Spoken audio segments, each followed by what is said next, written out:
বর্তমান পরিস্থিতিতে দূরে ভ্রমণ বাধা পড়ছে বটে, কিন্তু অদূরে যেতে কিন্তু মানা নেই।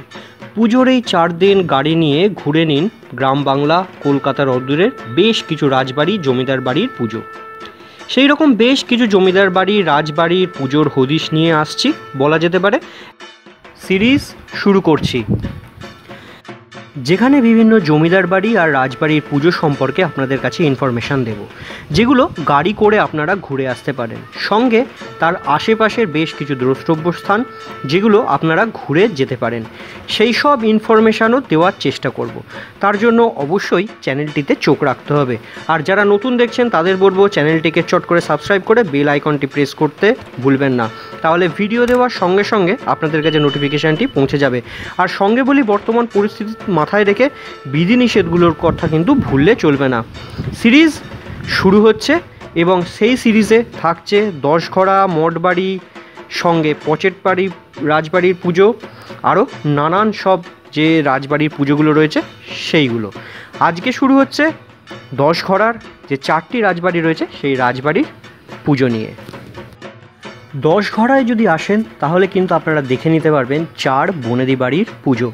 সঙ্গে যদি আপনারা চান পুজোতে এই রাজবাড়িতে থেকে পুজোটা উপভোগ করবেন, তো সেই রকম বন্দোবস্ত রয়েছে। আমি 2টো এরকম রাজবাড়ির নাম্বার আপনাদেরকে শেয়ার করে দেবো, যেখানে আপনারা ফোন করে আগে থেকে অ্যাডভান্সে সমস্ত কিছু বুক করে রাখতে পারবেন। রাজবাড়ির পুজো একদম চোখের সামনে স্বাদ গ্রহণ করতে পারবেন, এবং সেই ফোন নাম্বারগুলো আমি এই ভিডিওতেই দেওয়া থাকবে, তাই ভিডিওটা অবশ্যই শেষ পর্যন্ত দেখবেন। কি করে পৌঁছবেন, কোথায় থাকবেন, সমস্ত কিছু ডিটেলসে এই ভিডিওতে আপনারা পেয়ে যাবেন। হুগলি জেলার দশঘরায় রয়েছে বেশ কয়েকটি প্রাচীন ঐতিহ্যবাহী বনেদি বাড়ি। তার মধ্যে অন্যতম যে বাড়িটি বা জমিদার বাড়িটি সেটি হচ্ছে বিশ্বাসদের জমিদার বাড়ি। আর সেখানেই বিশ্বাসদের জমিদার বাড়ি দুর্গাপুজো বহু প্রাচীন। এখানে উল্টো রথে কাঠামো পুজো শুরু হয়, আর শুরু থেকে আজ পর্যন্ত দেবী দুর্গার একই রকমের মূর্তি কিন্তু হয়ে আসছে এই বিশ্বাস জমিদার বাড়িতে। এক চালার প্রতিমার বিশেষত্ব হলো দেবী এখানে চতুর্ভুজা, ডান হাতে ত্রিশূল আর তরোয়াল, বাম হাতে সাপ আর ঢাল। দুর্গার পাশে গণেশ ও কার্তিক থাকেন ওপরের সারিতে, লক্ষ্মী ও সরস্বতী থাকেন নিচের সারিতে। ওড়িশি ঘরানার মূর্তি, দেবী এখানে জয় দুর্গা নামে পূজিত হন। মহালয়ার দিন বোধন হয়, এরপরে শুরু হয় চণ্ডীপাঠ। ষষ্ঠীতে বিল্ল বরণের পর দেবী দুর্গার পুজো শুরু হয়। সপ্তমীতে কলাবউ স্নানের পর হয় চক্ষুদান। অষ্টমীতে সন্ধি পুজোয় এবং নবমীতে ছাগ বলি দেওয়ার নিয়ম রয়েছে এই বিশ্বাস রাজবাড়িতে। প্রতিদিন দেবীকে 30 থেকে 40 পদের নৈবেদ্য সাজিয়ে দেওয়া হয়। সন্ধি পুজোয় 1 মণ চালের নৈবেদ্য দেওয়া হয়। তাছাড়া ফল, দই, ক্ষীর, লুচি, মিষ্টি এসব তো রয়েছে। দশমীতে প্রতিমা নিরঞ্জন হয় পরিবারের গোপীনাথ জিউয়ের মন্দিরের সামনে গোপীসাগরে, যে ছোট্ট পুকুরটিকে আমরা দেখতে পাই এই রাজবাড়ির সামনে, সেটি হচ্ছে গোপীসাগর। শুধু যে বিশ্বাস বাড়ির দুর্গাপুজো তা কিন্তু নয়, বিশ্বাস বাড়ির যে ঠাকুর দালানটি রয়েছে, যে গোপীনাথ জিউয়ের মন্দিরটি রয়েছে, সেগুলো কিন্তু দেখবার মতন একটি স্থাপত্য। মন্দিরের গায়ে প্যানেল করা টেরাকোটার কারুকাজ দেখে মুগ্ধ হতে হয়। মন্দিরে রয়েছে কোষ্ঠী পাথরের গোপীনাথ জিউ আর অষ্টধাতুর রাধারানীর মূর্তি। এরপরে রয়েছে বসুবাড়ির পুজো। বসুবাড়ির পুজো 420 বছরে পড়ল।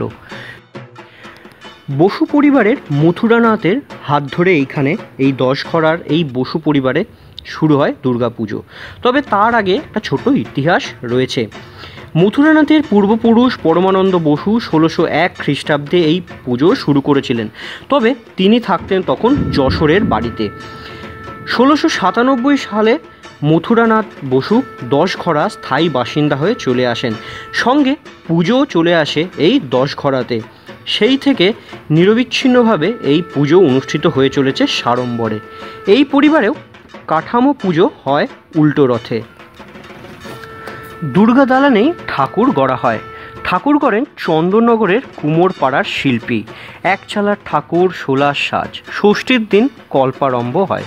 সপ্তমীতে কলাবউ স্নান করিয়ে এনে বসুদের 9 পরিবারের 9 গৃহলক্ষ্মীকে পরিবারের প্রধান সদস্য মাথায় করে নিয়ে এসে কলা বউয়ের পাশে রাখেন। কুলদেবতা দামোদরজিউ এবং রঘুনাথজিউকেও দুর্গা দালানে আনা হয়। পুজোর কদিন দুর্গা দালানেই তাদের পুজো করা হয়। বসু পরিবারের পুজো হয় বৈষ্ণব মতে, এখানে বলি প্রথা নেই। এই পরিবারে যদি পুজোতে আপনারা পার্টিসিপেট করতে চান, যদি ভোগ পেতে চান, তাহলে বলে রাখি পুজোর 10 দিন আগে এখানে যোগাযোগ করতে পারেন। ব্রেকফাস্টে চা এবং দুপুরে ভোগের প্যাকেট নিয়ে মাথা পিছু 500 টাকা খরচ পড়বে। তবে আগেই বলেছি অন্তত 10 দিন আগে এই বসু পরিবারের আগে আপনাদের জানিয়ে রাখতে হবে। যোগাযোগের জন্য ফোন নাম্বারগুলো আপনাদের দিয়ে দিই। 9433940400, 9833834275, 9475160911, 9775779817। এই নাম্বারগুলিতে ফোন করে আপনারা এখানে কিন্তু ভোগ বুক করতে পারেন। আরও একটি জমিদার বাড়ির বা বনেদি বাড়ির পুজো রয়েছে, সেটি হচ্ছে রায়বাড়ির দুর্গা পুজো। 10 ঘরার আরও একটি বনেদি দুর্গা পুজো রায়বাড়ির পুজো। রায়বাড়িতে দেবীর একচালা মূর্তি, ডাকের সাজ। কৃষ্ণনগর থেকে শিল্পীরা আসেন প্রতিমা সাজাতে। এই পুজোর বিশেষ বৈশিষ্ট্য এখানে সন্দেশ বলি দেওয়া হয়, আর নৈবেদ্য এবং ভোগে থাকে মালপোয়া, জিলিপি, রসমালাই প্রভৃতি নানান মিষ্টান্ন। দশমীতে হয় প্রতিমা নিরঞ্জন। আর বলে রাখি এখানেই কিন্তু শুটিং হয়েছিল আমাদের অতি পরিচিত বাংলা সিনেমা পাঞ্ছারামের বাগান। 10 ঘরা এলে 10 ঘরার অদূরে আরও একটি রাজবাড়ি বা জমিদার বাড়ির পুজো রয়েছে, সেটি হচ্ছে 10 ঘরা থেকে 10 কিলোমিটার দূরে চকদিঘি গ্রাম। বুন্দেলখণ্ডের রাজপুত আভিজাত্যের ঘরানার পুজো এই সিংহরায় পরিবারের পুজো। সিংহরায়ের 3টি পুজো হয়, বড় বাড়িতে, বাগান বাটিতে এবং মনিরাম বাটিতে। 3টি পুজোই প্রায় 300 বছরের পুরনো। দেবীর মূর্তি এখানে একচালা। মৃৎশিল্পী সবকটি বাড়ির একই ঠাকুরের আদলে নির্মাণ করেন। প্রতিমার গায়ের রং শিউলির বোটার মতন। এখানে পুজো করেন কনৌজের ব্রাহ্মণরা। মহালয়ার পরের দিন থেকে শুরু হয় কল্পারম্ভ, চণ্ডীপাঠ। এই পরিবারের নিয়ম হলো যে বাড়িতে দুর্গা প্রতিমার পুজো হয় সেই বাড়িতে লক্ষ্মী পুজো, কালী পুজো হয় ঘটে। খাজাঞ্চি বাটিতে মা লক্ষ্মীর মূর্তি পুজো হয়, তাই সেখানে দুর্গা প্রতিমার পুজো হয় না। 10 ঘরার 10 কিলোমিটারের মধ্যেই রয়েছে চকদিঘি। 10 ঘরা এবং চকদিঘির পুজো দেখে চাইলে আপনারা রাত্রিবাসও করতে পারেন। সেটি অবশ্য থাকতে পারেন ইনক্রেডিবল ইন্ডিয়া স্বীকৃত খাজাঞ্চি বাটি হোমস্টেতে। এটা আপনাদের উপরি পাওনা হতে পারে। এখানে 3টি দ্বিসজ্জার ঘর রয়েছে। দক্ষিণের ঘর 4500 টাকা, মাঝের ঘর এবং পশ্চিমের ঘরের ভাড়া 4000 টাকা। পুরো বাড়ি ভাড়া নিলে খরচ পড়বে 15,000 টাকা। ব্রেকফাস্ট, লাঞ্চ ও ডিনারের খরচ কিন্তু অবশ্যই বলে রাখি এখানে আলাদা। খাবারের তারতম্যের জন্য দামেরও কিন্তু হেরফের হতে পারে। নিজেরা রান্না করতে চাইলে এখানে সেই সুবিধাটাও আপনারা পাবেন। 2500 টাকা অতিরিক্ত লাগবে। সঙ্গে রান্নায় সহায়তা করবার লোকও আপনারা ওখান থেকেই পেয়ে যাবেন। তবে বলে রাখি এখানেও কিন্তু আগে থেকে বুক করতে হয়। যদি বুক করতে চান তার ফোন নাম্বারটাও দিয়ে রাখি, 9830695824।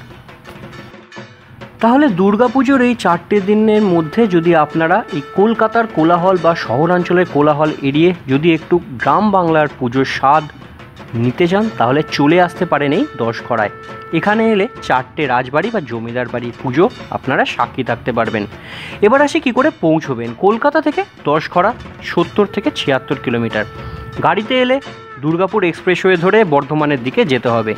গুড়াপ ক্রসিং থেকে বাঁ দিকে অথবা ধনেখালি ক্রসিং থেকে বাঁ দিকে এগিয়ে গেলেই 10 ঘরা। গুড়াপ ও ধনিখালি থেকে দূরত্ব 13 কিলোমিটার, তারকেশ্বর থেকে দূরত্ব 12 কিলোমিটার। গ্রাম বাংলার জমিদার বাড়ির দুর্গাপুজো যদি উপভোগ করতে চান তাহলে চলে আসতে পারেন 10 ঘরা। কীরকম লাগলো ভিডিওটা অবশ্যই কমেন্ট করে জানাবেন। আর এই সিরিজের প্রথম পার্ট এটি, এরকম আরও অনেকগুলো পার্ট আসবে। তার জন্য অবশ্যই চ্যানেলটিকে সাবস্ক্রাইব করে বেল আইকনটি প্রেস করে অল নোটিফিকেশানটি অন করতে ভুলবেন না। ভিডিও দেওয়ার সাথে সাথে নোটিফিকেশানটি পৌঁছে যাবে। আশা করি এবছরের পুজো আপনাদেরকে জমিয়ে দিতে পারবো।